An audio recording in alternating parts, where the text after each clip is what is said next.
Assalamualaikum warahmatullahi wabarakatuh. Selamat malam teman-teman, selamat malam para ibu bapak dosen Fakultas Hukum Magister Hukum Universitas Internasional Batam. Baiklah, saya akan memaparkan tugas mata kuliah Etika Profesi Kesehatan, yang mana ini merupakan tugas ujian akhir semester 2. Baiklah, saya akan memaparkan makalah yang berjudul Dampak minimnya perlindungan tenaga medis dalam penanganan pasien COVID-19 terhadap etika profesi. Dalam menangani wabah COVID-19 yang tengah melanda dunia, tenaga medis memiliki resiko tertular yang lebih besar. Bahkan resikonya 3 kali lebih besar terinfeksi virus corona dibanding masyarakat umum. Meskipun para tenaga medis telah menggunakan alat pelindung diri atau APD lengkap, sarung tangan, masker, dan mantel, tetap saja resiko tertular sangat besar. Karena mereka bersentuhan langsung setiap hari dengan para pasien positif COVID-19. Kementerian Dalam Negeri atau Kemendagri menegaskan pemerintah daerah harus ikut menjamin perlindungan terhadap tenaga medis dalam penanggulangan COVID-19 di wilayah masing-masing. Adanya perlindungan terhadap tenaga medis dimuat dalam Surat Edaran Mendagri nomor 440-2622-SJ tentang pembentukan gugus tugas percepatan penanganan COVID-19 di daerah. Bentuk perlindungan berupa ketersediaan pakaian sampai makanan. Perlindungan terhadap tenaga medis ini memanfaatkan dana belanja tidak terduga yang berasal dari anggaran pendapatan dan belanja daerah atau APBD.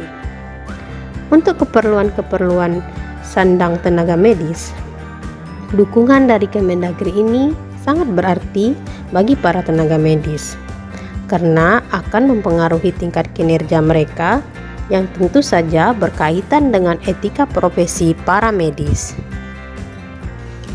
Latar belakang masalah. Tenaga medis merupakan garda terdepan dalam menghadapi pandemi virus corona ini. Perjuangan mereka sangat berat dalam merawat para pasien, baik yang positif maupun positif tanpa gejala atau OTG. Bahkan, masalah mereka ditambah dengan ketidakjujuran pasien saat ditanyakan terkait keluhannya. Banyak pasien yang tidak jujur, bahkan berbohong untuk menghindar dari suspek corona. Saat mereka ditanya, habis berpergian dari mana, kemana saja saat berpergian, mereka berbohong. Ada yang baru pulang dari Jakarta dan setelah itu merasa badannya tidak enak. Namun saat ditanya oleh petugas medis sudah pergi kemana saja, mereka tidak jujur. Mengaku diam di rumah saja isolasi mandiri 14 hari. Padahal nyatanya mereka tetap melakukan aktivitas di luar rumah, sehingga memungkinkan telah terjadi penyebaran virus corona.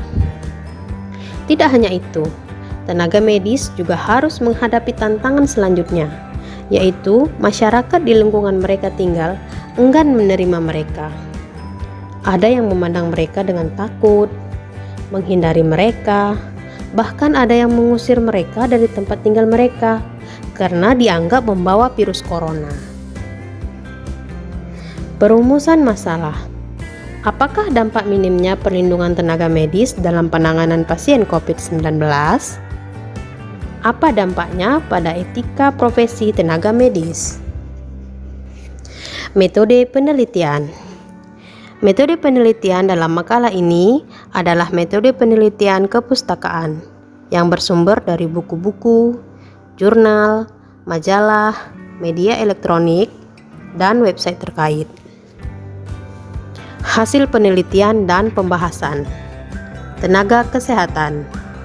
Merujuk pada pasal 1 angka 1 Undang-Undang Nomor 36 Tahun 2014 tentang Tenaga Kesehatan atau disingkat UU 36/2014.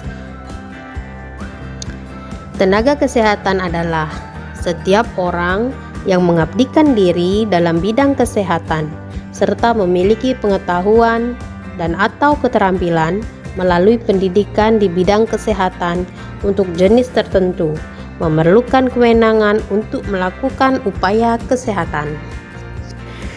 Tenaga kesehatan dikelompokkan ke dalam 1. Tenaga psikologi klinis.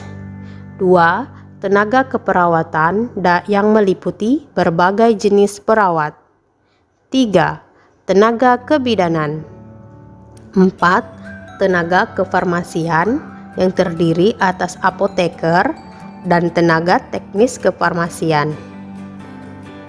5. Tenaga kesehatan masyarakat yang terdiri atas epidemiolog kesehatan, tenaga promosi kesehatan dan ilmu perilaku, pembimbing kesehatan kerja, tenaga administrasi dan kebijakan kesehatan, tenaga biostatistik dan kependudukan, serta tenaga kesehatan reproduksi dan keluarga. 6. Tenaga kesehatan lingkungan yang terdiri atas tenaga sanitasi lingkungan, entomolog kesehatan, dan mikrobiolog kesehatan. 7. Tenaga gizi terdiri atas nutrisionis dan dietisien. 8. Tenaga keterapian fisik yang terdiri atas fisioterapis, okupasi terapis, terapis wicara, dan akupuntur. 9. Tenaga keternisian medis yang terdiri atas perekam medis dan informasi kesehatan, teknik kardiovaskuler, teknis pelayanan darah, refraksionis optisien atau optometris, teknisi gigi, penata anestesi, terapis gigi dan mulut, dan audiologi. 10. Tenaga teknik biomedika yang terdiri atas radiografer, elektromedis, ahli teknologi laboratorium medik, fisikawan medik, radioterapis, dan ortotik prostetik. 11. Tenaga kesehatan tradisional yang terdiri atas tenaga kesehatan tradisional ramuan dan tenaga kesehatan tradisional keterampilan, dan 12 tenaga kesehatan lain. Selain itu, guna meningkatkan mutu praktik tenaga kesehatan serta memberikan perlindungan dan kepastian hukum, dibentuk Konsil Tenaga Kesehatan Indonesia yang terdiri dari konsil masing-masing tenaga kesehatan. Setiap tenaga kesehatan yang menjalankan praktik wajib memiliki surat tanda registrasi atau STR dengan syarat: 1. Memiliki ijazah pendidikan di bidang kesehatan. 2. Memiliki sertifikat kompetensi atau sertifikat profesi. 3. Memiliki surat keterangan sehat fisik dan mental. 4. Memiliki surat pernyataan telah mengucapkan sumpah atau janji profesi. Dan yang kelima, membuat pernyataan mematuhi dan melaksanakan ketentuan etika profesi. Etika profesi. Dari uraian di atas yang penulis buat, tentu ada kaitannya dengan etika profesi tenaga medis. Selama ini, banyak dari kita yang lebih fokus pada kesehatan mental masyarakat dalam menghadapi pandemi COVID-19. Padahal, kondisi kesehatan mental para tenaga medis tak kalah pentingnya. Pandemi berpotensi menimbulkan tekanan psikologis bagi para tenaga kesehatan, kecemasan, rasa takut, stres, hingga depresi. Dari itu semua, tentu saja dapat mempengaruhi berkurangnya kualitas pelayanan tenaga medis itu sendiri. Dalam tahun 2020 berjalan ini, banyak sekali kasus yang berkaitan dengan tenaga medis. Di antaranya, pertikaian masyarakat yang enggan menerima keluarganya dimakamkan dengan prosedur COVID-19, hingga harus baku hantam antara keluarga pasien dengan tenaga medis. Ini terjadi di banyak wilayah di Indonesia. Ada lagi kejadian tenaga medis yang dilempari kotoran manusia saat akan menjemput pasien COVID-19. Sungguh miris sekali masyarakat memperlakukan para tenaga medis ini. Dan ada lagi tenaga medis yang dipukuli oleh keluarga pasien COVID-19 yang terjadi di RSUD Dr. Haulusi Ambon pada Jumat tanggal 26 Juni 2020. Etika merupakan komponen penting dalam kehidupan, karena kita memilih untuk hidup di tengah masyarakat dan bersama orang lain. Hal ini serupa dengan pentingnya etika dalam sebuah profesi kesehatan. Profesi kesehatan merupakan profesi yang mulia, yang tujuannya adalah untuk membantu dan menolong manusia lainnya. Seorang bidan, perawat, dokter, dan tenaga kesehatan lainnya seharusnya memiliki etika yang baik dalam melayani pasien atau kliennya dalam pelayanan kesehatan. Tanpa etika yang baik, para medis atau tenaga kesehatan tidak akan pernah bisa memberikan pelayanan prima kepada pasien, yang mana pelayanan prima akan menentukan mutu suatu pelayanan itu sendiri. Tenaga kesehatan adalah profesi yang berhubungan dengan kesehatan seseorang.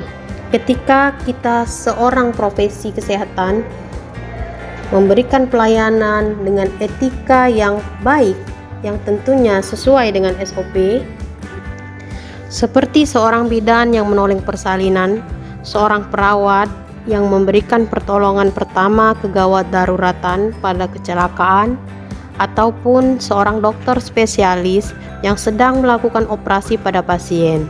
Semua tenaga tersebut melakukan tindakan hanya untuk menyelamatkan nyawa seseorang.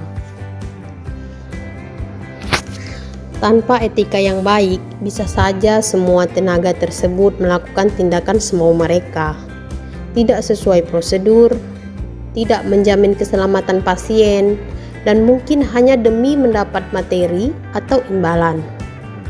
Seperti yang kita tahu dan sering disampaikan masyarakat, bahwa pelayanan kesehatan terkenal dengan biaya yang besar. Meskipun banyak beban masyarakat yang diemban tenaga medis dalam masalah pandemi virus corona ini, namun mereka tetap berusaha melakukan pekerjaan mereka sebaik-baiknya, sesuai dengan protokol kesehatan dan SOP. Walaupun seringkali mereka harus bersitegang dengan keluarga pasien yang tidak mau keluarganya dimakamkan dengan protokol COVID, bahkan kekerasan fisik maupun kekerasan non-fisik atau verbal harus mereka alami. Namun demikian mereka tetap melaksanakan tugas mereka sebaik-baiknya. Saat ini para tenaga medis sedang menghadapi pekerjaan yang berat. Banyak sekali hal yang mereka korbankan demi kesehatan dan keselamatan semua orang. Salah satunya yaitu mereka tidak pulang ke rumah masing-masing, melainkan disiapkan drom khusus. Para tenaga medis juga dituntut untuk senantiasa sehat, agar dapat terus menyelamatkan banyak nyawa. Sungguh salut melihat para tenaga medis dapat mempertahankan kesehatannya. Ditambah dengan penggunaan alat pelindung diri yang tidak nyaman, banyak dan dipakai selama berjam-jam. Memakai alat pelindung diri pun tidak semata-mata demi keselamatan mereka pribadi, namun demi kebaikan orang banyak. Berinteraksi dengan pasien COVID-19 setiap harinya ditemani dengan protokol yang ketat pasti membuat para tenaga medis kelelahan karena pekerjaan yang bertambah. Tak jarang kita melihat di berita bahwa tenaga medis yang menangani COVID-19, baik perawat maupun dokter, jatuh sakit, terjangkit virus COVID-19, bahkan gugur dalam tugas. Para tenaga medis pun harus berjauhan dengan keluarganya. Jika tugas mereka telah selesai pun, mereka harus dikarantina selama 14 hari dan dipastikan negatif COVID-19 terlebih dahulu, baru diizinkan untuk pulang. Keadaan ini membuat mereka terpaksa untuk tetap jauh dari keluarga dan bertugas dalam penanganan COVID-19. Rasa rindu mereka terhadap keluarga ditunjukkan dengan berbagai macam cara. Salah satu contohnya ialah perawat Atif, dikutip dari BBC Indonesia, menyatakan bahwa ia selalu membawa baju milik anaknya untuk mengobati rasa rindu terhadap anaknya selama bertugas menjadi perawat yang menangani pasien COVID-19. Kita telah sampai pada kesimpulan. Dampak minimnya perlindungan tenaga medis adalah membuat para tenaga medis kurang maksimal dalam melayani masyarakat.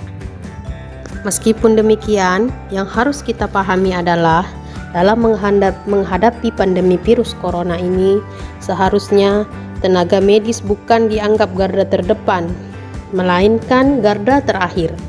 Masyarakatlah yang harus menjaga kesehatan dan mematuhi protokol kesehatan agar kita tidak harus sampai ke garda terakhir, yaitu berurusan dengan tenaga medis. Meskipun tenaga medis mengalami banyak tekanan dan kendala, namun mereka tetap mengedepankan etika profesi dengan sebaik-baiknya. Mereka tetap melayani masyarakat dengan setulus hati, sepenuh jiwa, mengabdikan hidupnya untuk masyarakat banyak. Demikianlah pemaparan makalah saya. Tentu saja masih banyak sekali kekurangan. Untuk itu saya mohon maaf. Terima kasih. Assalamualaikum warahmatullahi wabarakatuh.